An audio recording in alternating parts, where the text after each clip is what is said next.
Hey guys, this is Cam for 15, joined by my co-host, the Red Wolf, and we are back at it again with another Dragon Quest Adventure of Die episode review for you guys.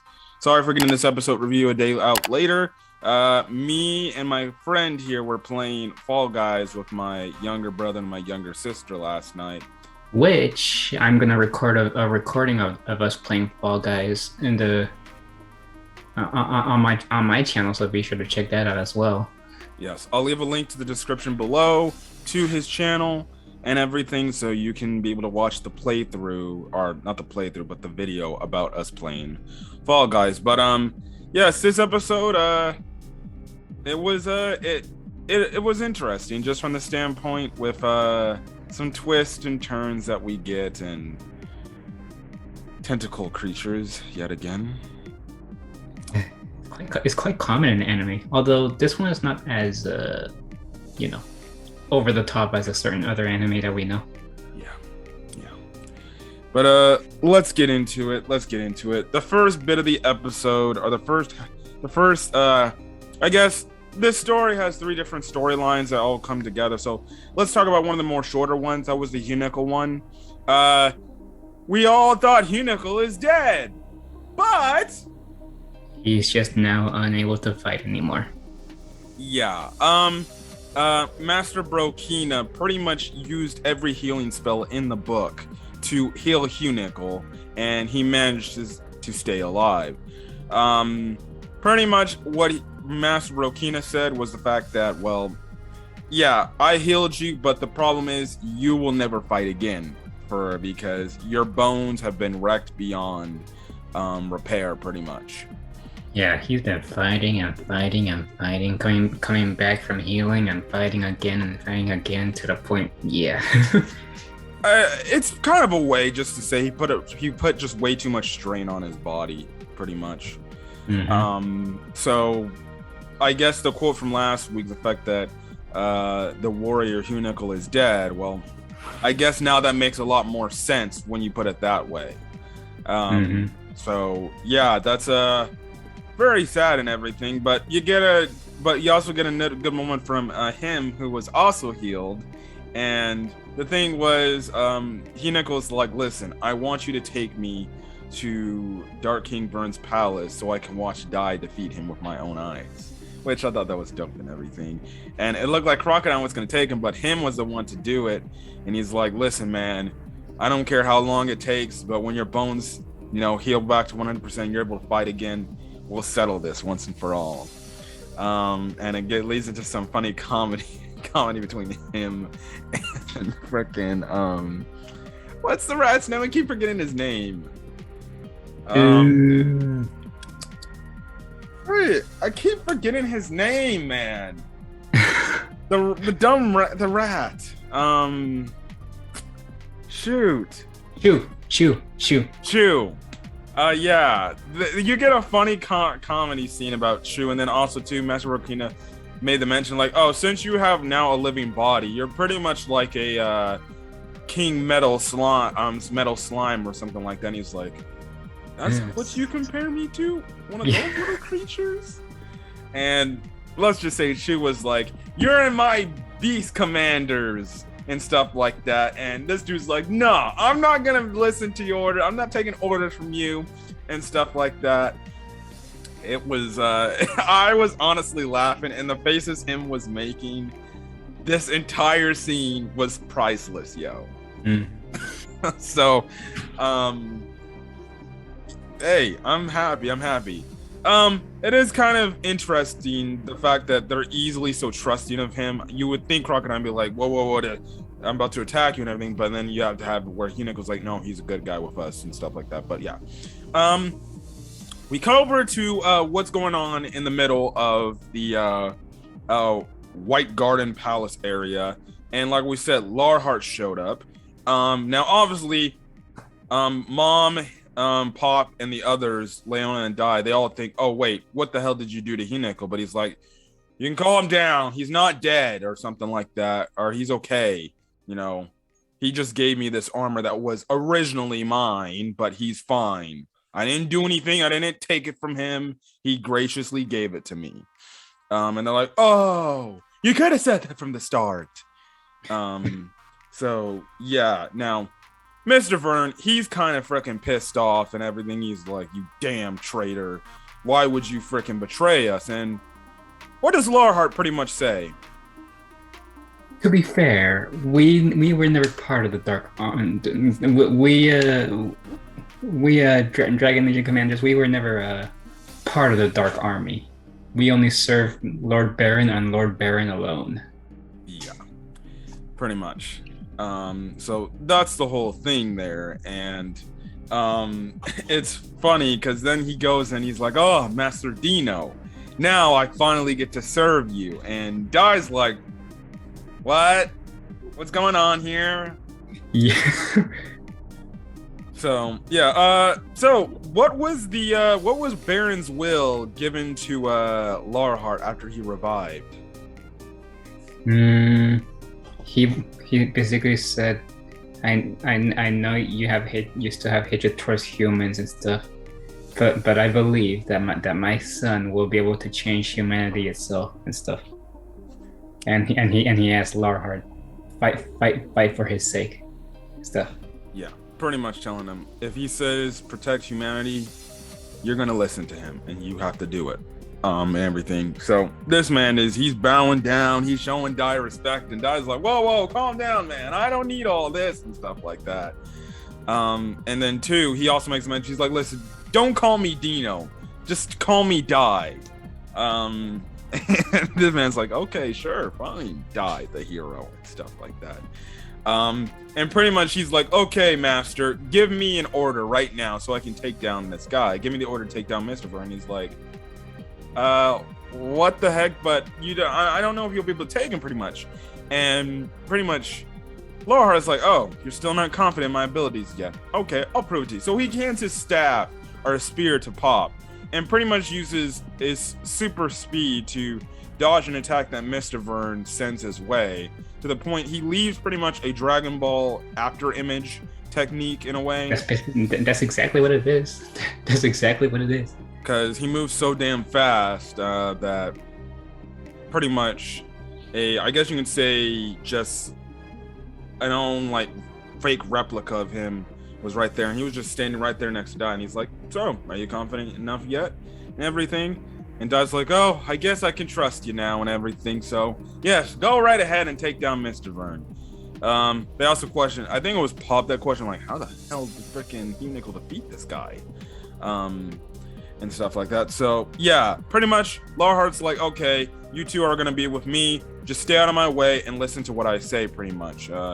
Mom and Pop, they don't really like it, but they have no choice because he's definitely the strongest out of those three. So they're gonna work together. That's seemingly what we saw a little bit at the end of the episode, and then we're gonna get a little bit, I guess, next week, unless more of it's gonna be focused to what's going on with Dai. So yes. Anyways, in the meantime, Dai and Lano actually head up, and they're going to go up to Dark King Vern's palace and everything. So they pretty much are getting ready, and they reach the area, and there's like the stairwell that reaches to his palace, and Dark King Vern's like, it's the Dragon Knight. You have finally come. Well, come up and meet me. I've been expecting you this entire time, pretty much. He's like, I can't wait to finally see you face to face. You've got a lot of courage to come show your face again. Yada yada, your typical bad guy and everything. And he starts throwing a little jabs. He's like, oh, you're with somebody.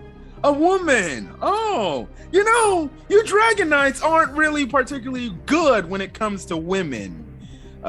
Hinting at the fact that Dragon Knights are hinting at the fact or throwing a little shade at him with his dad and everything. Okay, yeah, he really crossed the line right there. Yeah, I was like, damn, that guy. Yeah. He's asking for it. Yeah. Now, you get one of my favorite moments out of this episode, one of my favorite moments out of the entire show, where they're walking up. Now, we see the little tentacle things coming from behind them and everything. And pretty much the whole thing is, Dai's like, he turns around, he's like, here, take this, which is the little dagger that Leona gave him. And she's like, why are you giving this to me? And he's like, well, when I go fight Vern, I'm gonna be using my draconic aura, so there's no point in using it because it's just gonna break, regardless. So here, I want you to take it because you have nothing other than the feathers to protect yourself. So I want you to have this to keep yourself safe and protect yourself from attacks and everything. So here you go. Now, Leona's, in her mind, she's thinking like, oh, like, do you want me to go away or something and just let you handle this by yourself? But Dai is like, no, I don't mean that. I mean, if I'm gonna go up there to fight Dark King Vern, listen, we're fighting the Dark King. If anything, I'm probably gonna need your help more than anything. So I don't want you to just go away and just go be a princess and run away. I want you to come with me and I want you to fight alongside me. And I was like, is this man giving a confession right here? Let's go. Well, they do have a really big moment right here. It's pretty much a confession of love saying, well, we're gonna fight up probably one of the strongest people we've ever fought in my life, and I might actually go down dying, so if anything, take my knife and fight alongside me, and if anything, we'll just die together if we fail. Which I'm like, oh. Leona gets very emotional. He's like, wait, I don't mean to spring this up on you if there's no, and no, she's crying pretty much tears of joy. She hugs him. I'm like, oh my gosh, we're getting there. I thought she was gonna kiss the guy. Yeah, he dies blushing because he's getting hugged. He's like, oh shit, oh no. Goma-chan, he's like, me? Oh. Yeah, he knows.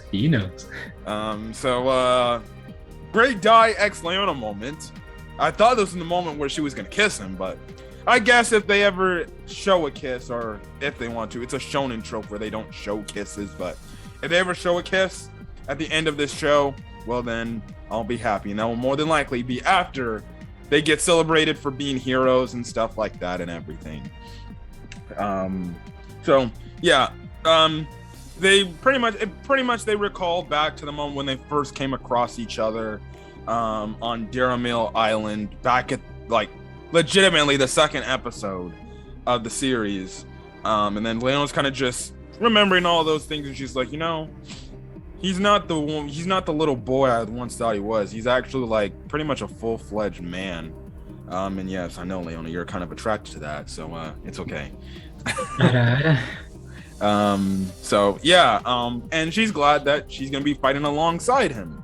Again, like I said, I feel like this is some sort that was like Dai's way of saying I love you, but okay. Is it? Hey, it is what it is. Whatever. But anyways, this is when we get introduced to tentacle scene. Yeah. What a way to ruin the moment. Yeah, the tentacles grab Leona. She can't say anything, and Dai's not hearing her. He's just turned his back, and he's already walking up. But then Goma-chan turns around, and he's like, God!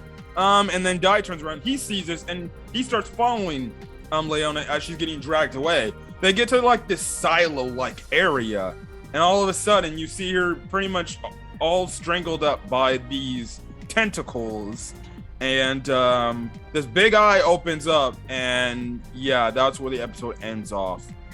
I've got a really mean feeling that next episode Leona's gonna die. I've got a really mean feeling. Just based on the fact that you saw him crying in the next episode preview. Yes, I got a mean feeling, and if they do that, I'm gonna. Oh man. They really kill Leona off next week, bro. I'm gonna be so tight. Yeah. I don't know what this is going to mean, but we'll see. Typically, next episode previews can be misleading. Yeah, you don't see the full thing. And Dragon Quest Adventure of Dai has tricked us before, so I'm hoping Leona doesn't die, but if this is some sort of thing for some sort of more character development for Dai, then I'll like it, but at the same time be like, why, at what expense she had to die? But we'll see. where it's going to go. But yeah, tentacle stuff. If you don't know our history when it comes to reviewing stuff with tentacle scenes, go check out our SAO videos. I don't remember the last one we talked about that. We were very critical of that scene, of the fact that they kind of overdo it a lot, but I'm not a big fan of seeing tentacle stuff in my anime, especially when it revolves around female characters, because usually animators, for some reason, they like to get very sexual with that shit. But I don't think they'll get sexual with that. Hopefully Toei doesn't, but hey, fan service is the thing. I'm all good for fan service, just not that shit. Anyways, solid episode. Great moments. Favorite moment being the Dai pretty much confession, I guess you can say. It's already good enough. Oh wait, I shouldn't spoil that for you. I'll keep that to myself. It's about Kaguya-sama. Yeah, that's the whole thing. But yeah, that's pretty much it. That's kind of all we got to say. Anything else you want to speak about this episode or no? Good episode, and I hope it dies saves Leon. I hope. Yeah, apparently he's also gonna be going up against some pig-looking dude too. Yeah, if they kill off Leona, I'm gonna rant. No, we will not drop the series because I know I'm not gonna drop it. I still like it. It's just why? I freaking die of laughter when people say, "If this person dies, I'm dropping the series." I dropped the series one time for that reason. Oh my goodness, what show was that? Surf of the End. Never heard of that show before. It's basically a human versus vampire kind of anime. Oh. Anyways, we're gonna get out of here. If you guys like the video, leave a like. Put in the comment section your thoughts on this week's episode of Dragon Quest Adventure of Dai. And hit that subscribe button to the channel if you want to get more Dragon Quest Adventure of Dai content or any other anime content I'm uploading to the channel. Especially with the fact that I believe next week is going to start the new animes for Summer of Anime 2022, because most of the spring animes are officially ending either as of last week or this week, which a few of them I will talk about. Spike's Family will go up today, the last episode, till we get the fall stuff. Komi Can't Communicate and I Quit Heroing, they'll be actually up on Monday. You'll actually also too get a Bakugan episode review. Episode 3 is going to go up tomorrow, and then episode 4 is on Monday. And like I said, it's more specified in episode 3, which is coming tomorrow, when those uploads for the Bakugan episode reviews will go up there. So if you're a fan of Bakugan Battle Brawlers, just for some clarification, I'm reviewing everything Bakugan. That means not the newest little freaking series that they've been showing. I don't like that, but the original stuff from the original Bakugan Battle Brawlers to Mectanium Surge. Yes, I know, the terrible Mectanium Surge. But look forward to that. Again, look forward to other spring animes 2022. I'll definitely review Rent a Girlfriend. Looking forward to Rent a Girlfriend season 2. I'm debating if I should review Classroom the Elite, but it's been a long time since I've seen Classroom of the Elite. But season 2 is coming out actually, which I'm actually stoked about. But yes, look forward to that. Again, not only hit the subscribe button to my channel to get my content, but hit the subscribe channel to my co-host channel to get his playthroughs and stuff like that of what he uploads to the channel. And if you do hit that subscribe button, look forward to the Fall Guys, a video that I am on. I'm gonna get rendering. Yeah, you won't see me at all, but you'll just see gameplay on his side, but my audio should be there. Yeah, his audio should be there, I hope. Yeah. Anyways, but other than that, guys, till then, we'll catch you guys in the next video. Till then, I got pretty much a hectic day, homework, and then I'm actually seeing the Fruits Baskets movie that has officially came out today. Prelude, the backstory. So yes, I'm looking forward to seeing that. Anyways, hit the subscribe button if you want to get more stuff, and then hopefully you guys have a safe rest of your day and stuff like that, because the world is a crazy place, and yes, it's seemingly enough not getting any better. Till then, guys, stay safe out there. Peace.